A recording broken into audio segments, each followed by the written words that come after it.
HUDCO has always been an able partner of the government in trying to meet the emerging varied challenges of human settlements through its lending operations, which support social housing and utility infrastructure, its design and development efforts, its national level rehabilitation programs in almost all major natural calamities in the country, and its capacity building initiatives all over the country. Housing, besides being a very basic requirement for the urban settlers, also holds the key to accelerate the pace of development through its forward and backward linkages with other sectors of the economy. According to the report of the Technical Group on Estimation of Housing Shortage, constituted in the context of formulation of the 12th five-year plan, housing shortage is estimated to be around 18.78 million. Of this, around 96% dwelling units are required for economically weaker section and low-income group. In addition to this, with the fast pace of economic reforms and the national objective of making India a developed nation by the year 2020, the pace of urbanization will increase further as urban centers play a major role in the national economy and productivity. Census 2011 has estimated the urban population of India at 377 million, which is approximately 31% of the country's total population, and is estimated to increase to 600 million by the year 2031. The slum population of the country, which was estimated to be 75 million in 2001, is now estimated to have increased to 93 million.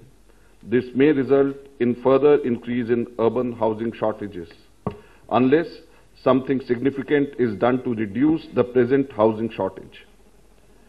Every successive five-year plan has laid greater emphasis on shelter and infrastructure development in the urban sector.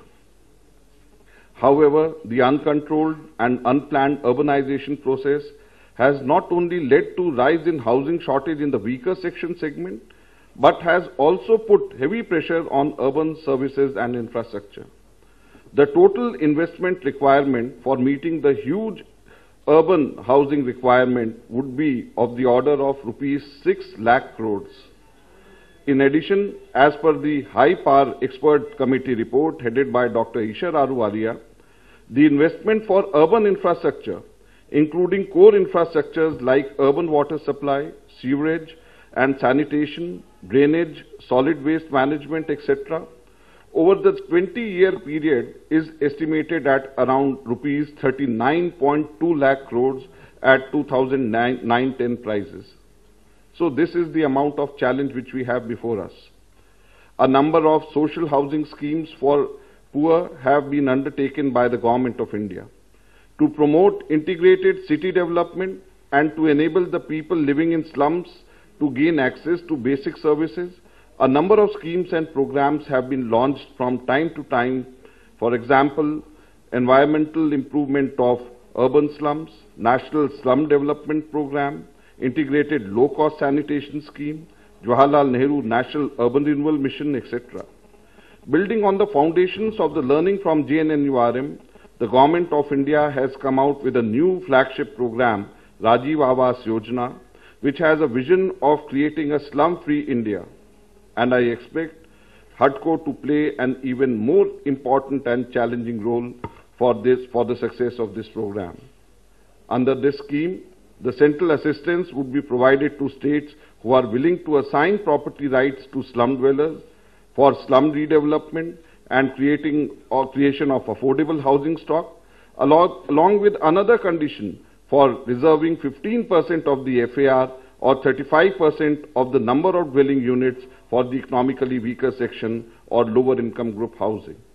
In this flagship program, HUDCO can be a catalyst for providing consultancy support, viability gap funding, as well as capacity building programs for the implementation agencies.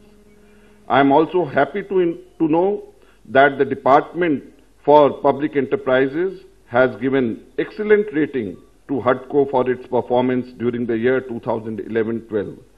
This rating has come to HUDCO after 7 years, and I would like to congratulate all the senior officers and the staff of HUDCO for having achieved this feat. This calls for further initiatives and continuity in the operations of HUDCO pertaining to shelter, urban infrastructure, and support to the programs and schemes of the Government of India. It needs to further increase financing of the housing and urban infrastructure projects. It has to develop strategic alliances with various agencies and enhance income from fee-based activities. My ministry has been continuously pursuing with the Government of India for promoting affordable housing and related core infrastructure services through some fiscal initiatives and incentives. In order to give a boost to housing and infrastructure development, HUDCO has been allowed to raise tax-free bonds of rupees 5,000 crores in the year 2012-13, which will enable HUDCO to lend for its social housing and core infrastructure activities. This is second successive year the Government of India has permitted HUDCO to float tax-free bonds, which shows the importance being given by the Government of India for the development of housing and core infrastructure in the country. I expect with this credit enablement measure, there will be a quantum jump in the overall supply of affordable housing and core infrastructure services in the country. The funds proposed to be raised by HUDCO through this issue shall be utilized towards lending purposes, working capital requirements, augmenting the resource base of our company, and other operational requirements. The highest coupon rate offered by HUDCO in this issue is 8.01%. FIIs and NRIs are also eligible to participate in this issue. I urge again to everyone to support this issue wholeheartedly, considering the investment highlights 100% government ownership and the rating, which signifies high degree of safety regarding timely servicing of financial obligation, as well as very low credit risk. Further, the interest rate and the yield on bonds are also quite attractive for the investors. I wish you all success in the subscription of this tax-free bond issue. Thank you. Jai Hind.